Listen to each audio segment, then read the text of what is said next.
we are going to now go back in and jump into our top wide receivers. We'll go into like the 36 to 40-ish range.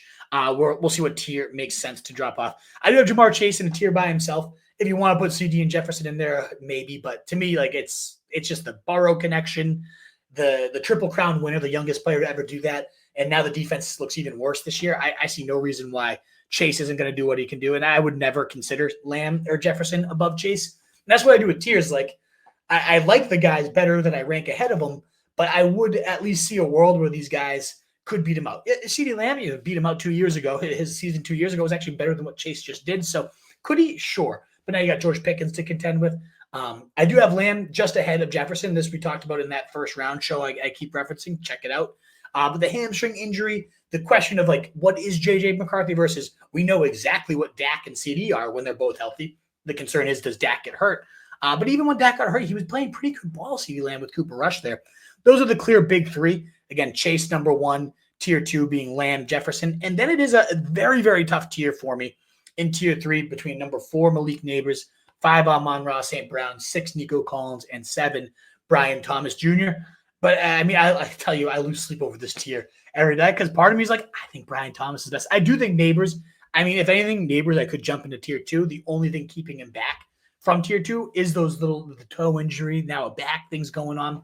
You saw it last year too. Like he makes these crazy grabs and he limps off to the sideline. He's back in and he catches a touchdown the next play. But like he does worry me a little bit. He's a smaller guy and he seems to always have something going on. But I mean, number 3 in fantasy points per game by a rookie all time last year while playing with complete garbage. And now I don't love Russell Wilson, but you can't tell me that's not a humongous upgrade over what he was dealing. And then you look at what Jackson Dart's doing this preseason. That's the ceiling. I mean, the real ceiling is Jameis Winston coming in and just lighting him up like he used to with Mike Evans, Chris Godwin.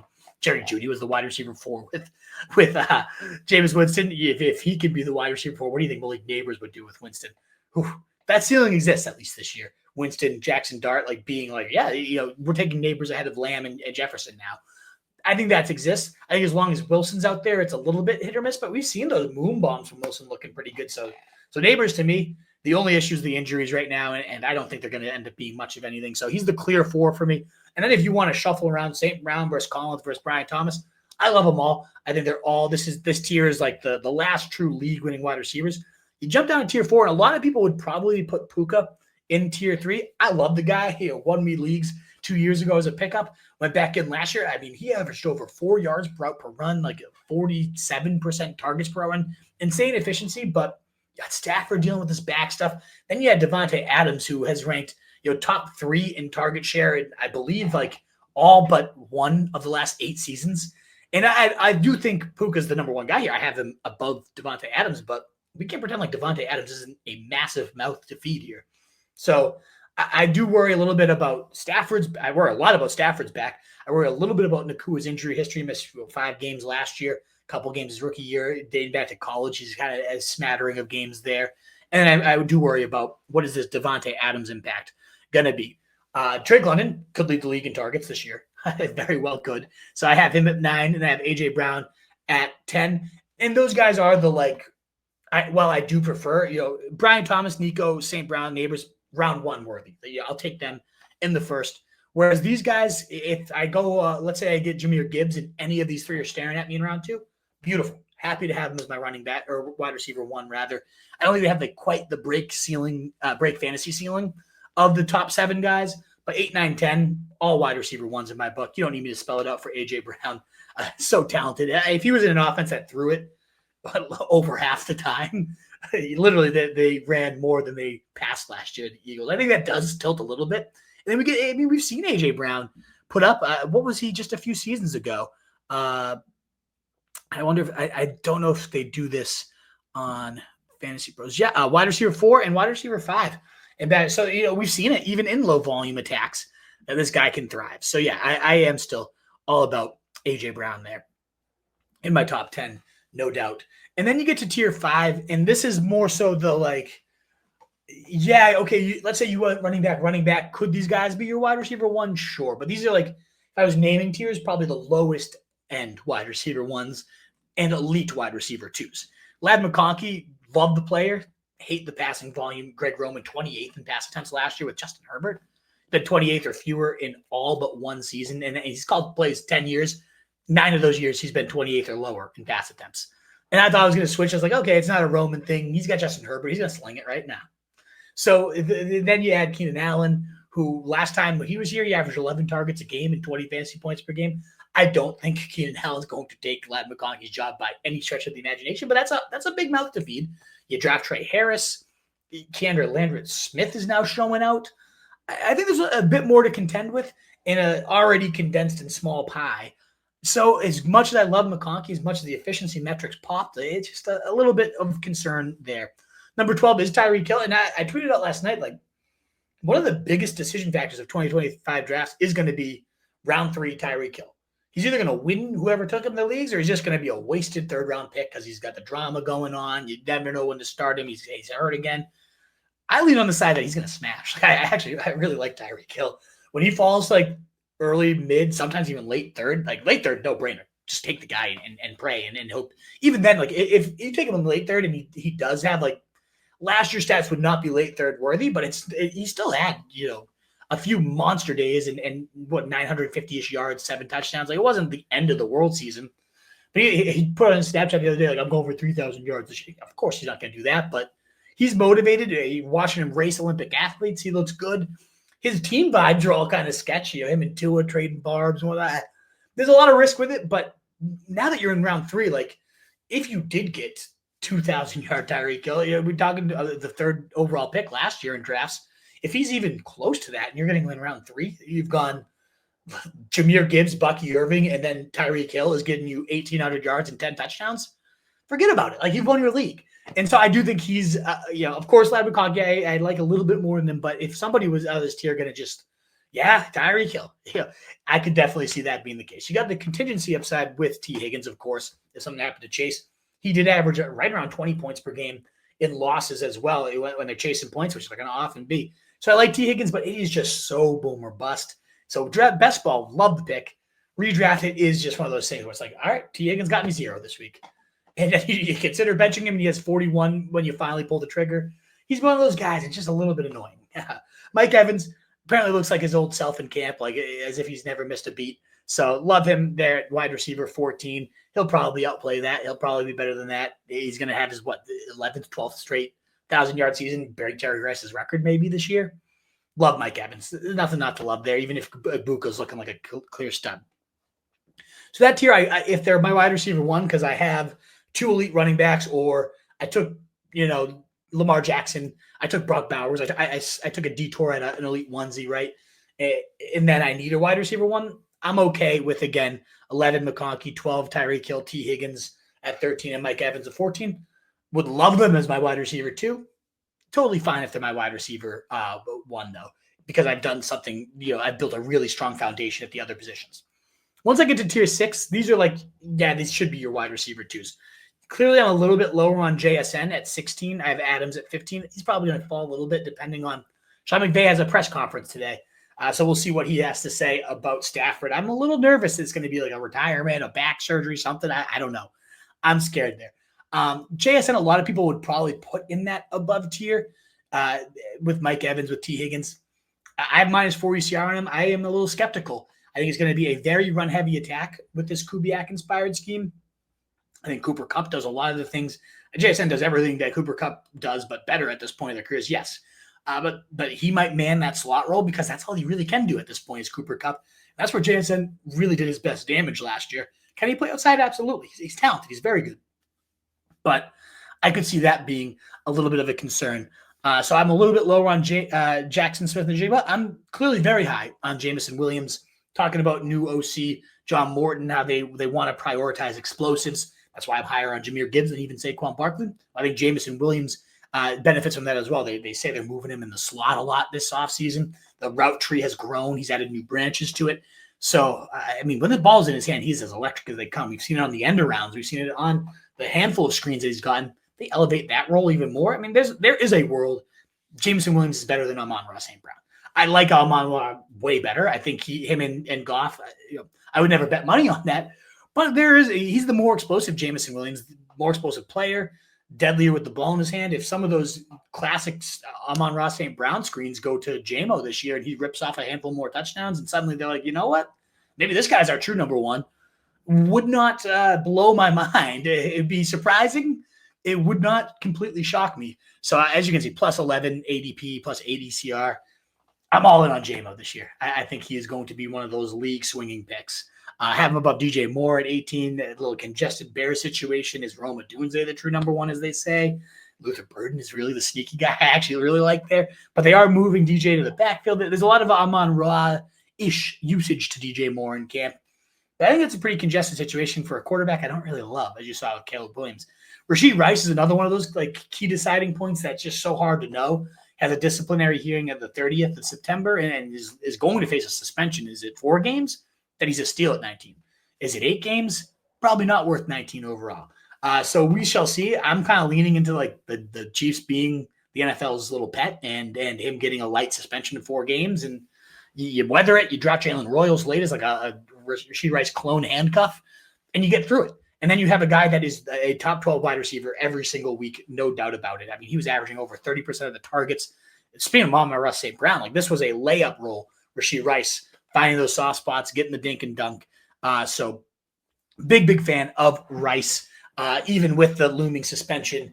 It's just a matter of how long does it end up being. Clearly, I'm a little more bullish on it being not so bad. Now you can see one of the other guys in this tier, who Garrett Wilson was right there with the McConkeys, the Tyreeks, as acceptable wide receiver ones. I don't feel that anymore. I think Fields is that bad.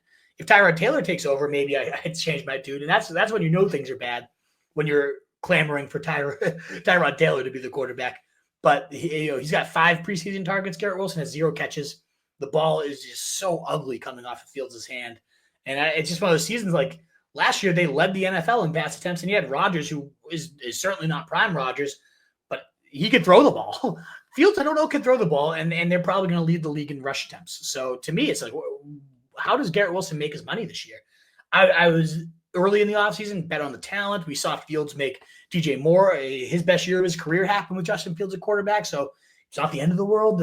I don't know. The way he's playing, it does not look like the Bears even level of Justin Fields. So I'm worried about Garrett Wilson.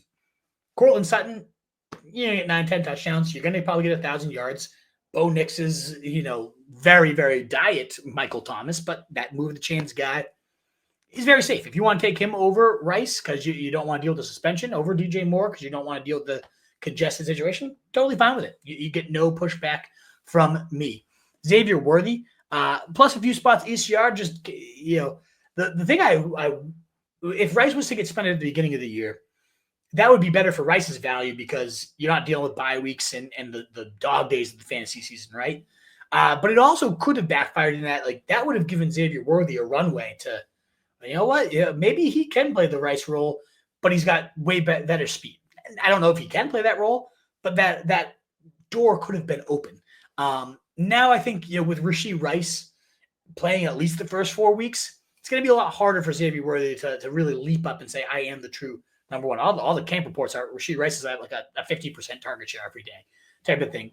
I like Worthy. I think he's explosive. I think we saw glimpses of that down the stretch of the season where over the last, 7 weeks, including the playoffs, he was at 18 or more fantasy points and I think 5 of 7. So we really started to see that role elevate. I think the player is fine, but I do think he is behind Rice for me. He just can get drilled off the line. I don't know. I don't think he's not built to be that true number one receiver, in my opinion. Travis Hunter, you'll see plus 9 ECR here. Played 11 of 12 team snaps for the first team in the preseason week 1. Liam Cohen talks around 80% snap rate. I mean, if Travis Hunter gets 80% of the snaps and routes, he should have been going probably around. Like, he's the type of guy that would land in this tier. It's like, Travis Hunter could have been your wide receiver 1. And I really think he might. So I like Travis Hunter a lot. I think Calvin Ridley gets a big bump up. One of the smoother route runners in the league finally gets some decent quarterback play. They thought about using him in like their Jamar Chase type of move around role last year, and they did. And they just had Will Levis. I mean, nobody can play with Will Levis. And so I think Cam Ward, we already saw the first week of the preseason, Cam Ward threw for, I believe it was 56 yards, and Calvin Ridley had 50 of them. 3 targets, 3 catches, 50 yards, looking just like a great rapport. They've been gushing about each other day in and day out. So I really like Calvin Ridley. This whole tier, too, a lot of these guys, the ones that you avoid, like the Garrett Wilson's going in round 3, because I think Calvin Ridley is pretty much right there, but he goes round 6. And in the draft guy, I talk a bit about how there is like you get your elite wide receiver 1, and then you can just wait to round 6 and start plucking the guys in this tier, the Calvin Ridleys, the Travis Hunters going around 7. There's so many juicy names that I want to take 3, 4, 5 guys in this range, but I want to load up the rest of my roster so I can kind of set myself up to just like, all right, 6 to 9, I'm hitting wide receivers. So yeah, I love it. I like Terry McLaurin, to target hog potentially.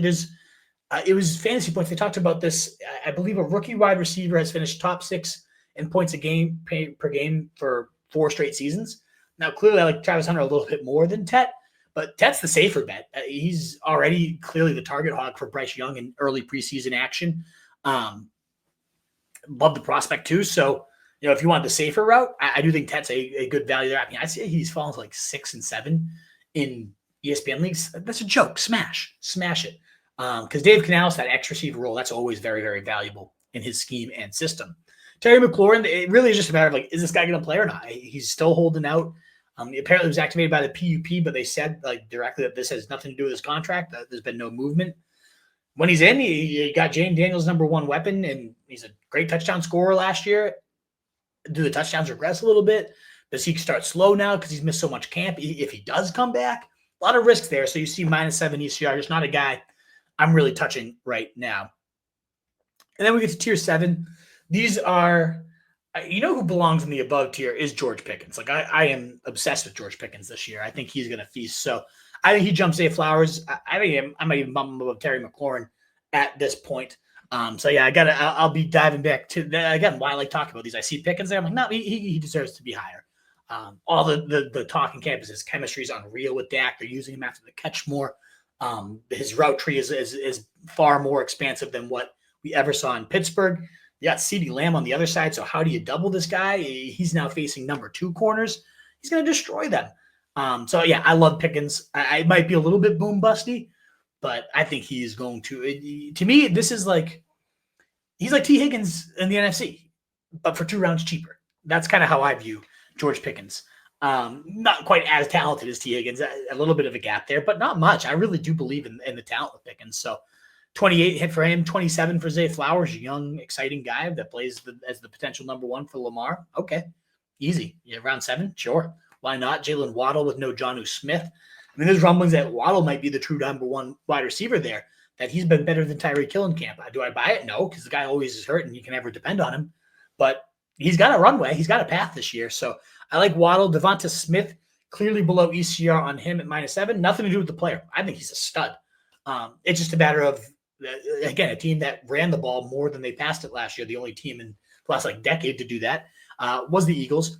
And now you're looking at the second mouth to feed in the passing game that's already taking a big backseat to the run game. If something happened to A.J. Brown, you're talking Devonta Smith right there as my number 10 receiver. So maybe I do need to bake that into this ranking a little bit more. He does have some quality games each and every year. He's safe and steady, but he has some disappearing acts too. So Devonta, it's a tricky one. That's one where it's just the volume is going to always cap how high the ceiling is unless something happened to A.J. Brown. Ricky Pearsall at 31, plus 12 ADP, plus 6 ECR. Clearly, I love the guy. The engine of the passing game potential here with Brandon Ayuk shelved for at least 6 weeks is what Shanahan's saying, with Juwan Jennings not practicing right now. I do think Kittle's going to be that guy. Don't get me wrong, but Pearsall for the wide receivers could be that guy. 1 drive of action this preseason so far, and he goes, 4 targets, 3 catches, 42 yards, and a drive. 57% target share or targets per out run, 6 yards per out run. Just looking great. And Party gushing about the guy, raving about them building the offseason chemistry. That Pearsall's not freelancing as much, and that he's now playing within the system that's allowing him to really thrive and grow. As you can see, one of the 2 guys down here, Marvin Harrison and DK Metcalf, 32-33, -14 ECR on Harrison, -12 ECR on DK. two of the guys that I'm going to label as big busts this year. I am not buying any of them at their price. DK Metcalf, you got Arthur Smith, and he has not had a wide receiver since AJ Brown capped out at wide receiver 22, I believe, in fantasy points per game. AJ Brown, one of the best of all time. I don't think DK Metcalf is on AJ Brown's level at all. A couple levels below at this point in their careers, at least. And it's just he trades for Jonnu Smith, and then you can already see it where DK Metcalf has like 2 really good games on the year, and the rest people are just like, what the hell is Arthur Smith doing? How could we have seen this happening? Oh, it happens every single year. Drake London, his first year out of the Arthur Smith year, has a top 5 fantasy season. With Arthur Smith, had never been a top 24 wide receiver for 2 seasons. I think he was outside like the top 40 wide receivers. And I think Drake London's better than DK Metcalf. So I very much worry about this offense. There is the rumblings, now, but it's Aaron Rodgers' offense, and he's got no one else to throw to, and they built a great chemistry. Maybe that could be true, but it worries me. It worries me a lot. And Marvin Harrison, I just is like, whether he's good or not, I don't think Drew Petzing is using him nearly as a way to show it off. He's not a yak guy. He never really was. He's okay at the contested catch, but didn't look great at it last year. In college, he was fine. Smooth route runner. That was never getting open last year. And Kyler Murray kind of stinks. And they don't generate those layup looks that, the first downs per route run, none. Very, very few there. He's just a big play artist. And yeah, he's jacked now. There's some pictures where he looks huge. And he's disappearing every preseason game and every camp practice. It's like, yeah, Marvin didn't really stand out today. I don't know. I don't love it. And then Deebo Samuel. I mean, I might even have above those guys because he might be the number 1 for Jaden Daniels. Apparently, I saw him in camp and he was moving around well. He still looked like he had a little bit of a gut on him, but 9% body fat, 200 down from 220 to 200 pounds, I believe, was the weight. He dealt with pneumonia last year. Deebo really is one of those things where it's like, if he's in shape and explosive, he's been a top 10 receiver. If he's fat, he's been outside the top 30. He looked pretty good when I saw him. He's mossing people all over the field in contested catch situations. Apparently, him and Daniels have great chemistry. It's going to be tough for me because I had Deebo in a lot of leagues last year, and he kind of stuck it to me by the end of the year. But I'll give him a second chance, and certainly right now, if I can get him in round 7, and suddenly McLaurin doesn't show up, and you got number 1 for Jaden Daniels, you're talking about he should have been going in round 3. So I like buying Deebo a lot right now. Then we go to tier 8, which is still like, I mean, if you wanted to lump these tiers together, I honestly like tier 7 and 8. Like, I would cut, if I could label it tier 7.5. It's very similar, but with a few more warts to this profile. Where I like these guys as my 2. I'm okay with them as my 2. I love them as my 3. I'd be Jordan Addison, 3-game suspension. Once he's back, 19 touchdowns in 2 seasons. Love him. Stephon Diggs, probably the number 1 for Drake May, who I love. Yeah, I'm into that. At 36, looking pretty solid. His routes. There's some reports that he's been a little bit of a pain in the ass, but I like my diva wide receivers. I want my number 1 receiver to be doing pink coke off Cardi B's bum. Like, that sounds great to me. and just he's still looking smooth in his routes. I think his offense takes a big step. I do think he's not the slot guy. Where Demario Douglas, one of my favorite sleepers, we talked about that on the sleeper show. He might end up getting more layup looks than Diggs, but I think Diggs can thrive. Chris Olave, I mean, you look at the yards per route run, well over 2 for every year of his career. I think he's one of like 5 wide receivers to do that, but the guy can't stay healthy. The quarterback play sucks. I mean, Rashid Shaheed goes 5 rounds later and might be that their last few healthy games together. Rashid Shaheed last year was better than Chris Olave. So he's a guy I'm a little bit lower on each year. I don't find myself landing him much, but I wouldn't hate it. He goes above some of these. He goes above Diggs. He goes above Addison. He goes above DK. No, thanks for me. Jacoby Myers, he'll probably beat out 38 where I have him ranked, but he'll probably be at 34. He's got a nice baked-in floor, very solid, really made for. I think Brock Bowers is the clear number 1. Yeah, Ashton Genty. So now you're talking about the 3rd in touches and looks in this offense for a guy that's good but not amazing as a wide receiver. I like him. He's a great one if you. Let's say you do have Addison and Myers there in the next round. Great bridge guy that like you're never going to regret having at your wide receiver 3, but he doesn't bring like Addison can win you a week. You have 30 points in a given week. I guess Myers has done that too. He had a couple of huge games last year, but I don't it's Jacoby Myers. It's like it's your wide receiver 3. Yeah, sure, fine. Juwan Jennings was somebody I was a lot higher on entering this offseason. I do think he still could be the number 1 for the 49ers, but the calf injury lingering, is it a contract ring? I'm not sure, but he's not practicing, and Ricky Pearsall is just continuing to ascend. So that's why, whereas again, 31, I have Pearsall, 39, I have Jennings. That used to be flipped entering the offseason. It was Jennings at 31, Pearsall at 39. But at this point, I feel a lot better about Pearsall's odds at being that early season passing game engine and just maybe never looking back. But Jennings did have like a 47-point game last year. He had a ton of impressive outings. I like Jennings a lot. If he's out there, I'm a huge fan of this guy. So we shall see. Number 40, I have Emeka Egbuka. So again, 35 Addison, 36 Stephon Diggs, 37 Chris Olave, 38 Myers, 39 Jennings, and then 40 Emeka Egbuka. All the buzz, whether it's Mike Evans, whether it's the head coach, whether it's the GM, they could not stop raving. Baker Mayfield is gushing about Egbuka, the most professional guy he's ever played with as a rookie, plays all the receiver spots, thriving, making these insane catches.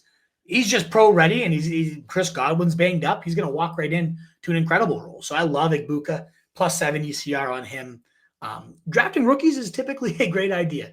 Yeah, they might take a little bit longer to get going. I don't think so with Egbuka, though. He is pro-ready, and he has the runway with Godwin likely out for at least the first couple weeks. So I love Egbuka. Adunze, I'm a little lower on, as you can see, -6 ECR.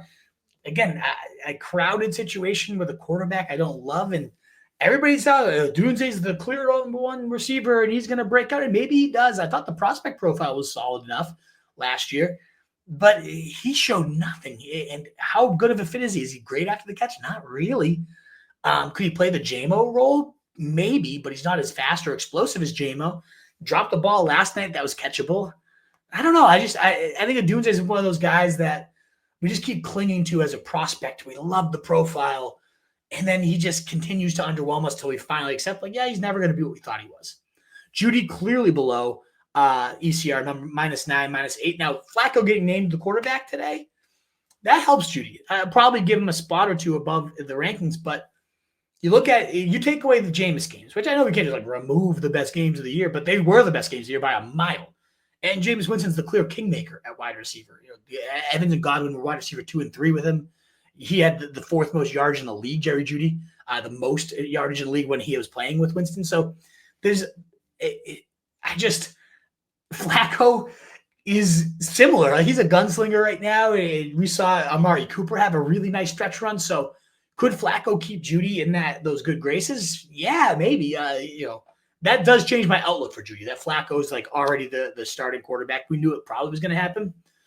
How long does it last? 0 for 6 and the Browns are tanking.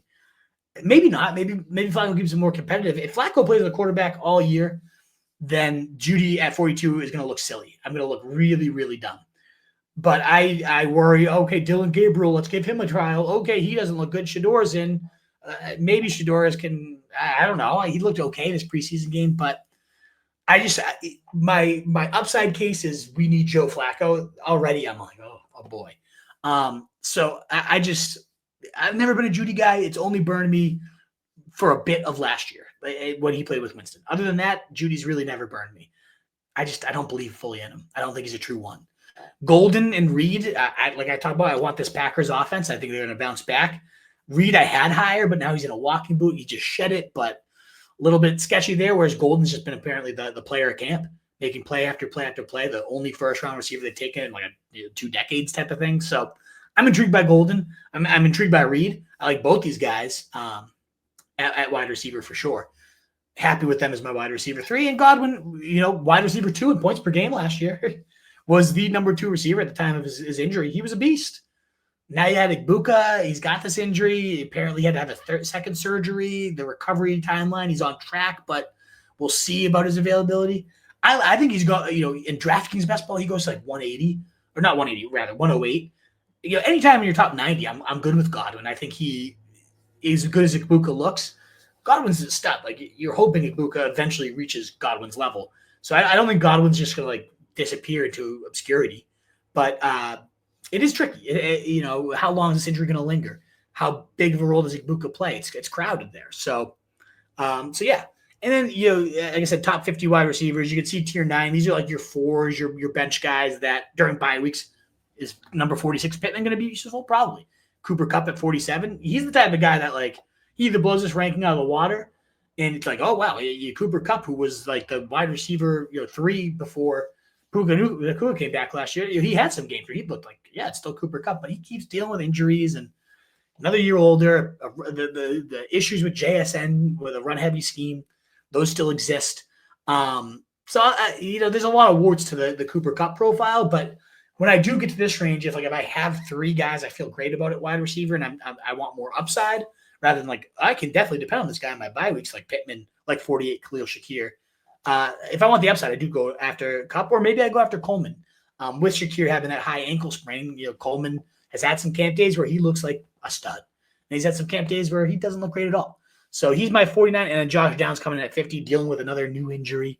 You can see Higgins, Burden, Mooney, and then we start to get in like the sleeper tiers as well. So that's my top 50 wide receivers. What is up, you fantasy wolf? Thanks so much for tuning in. If you haven't already, share your thoughts in the comments, check out some more videos, and join the newest Wolfpack by subscribing below.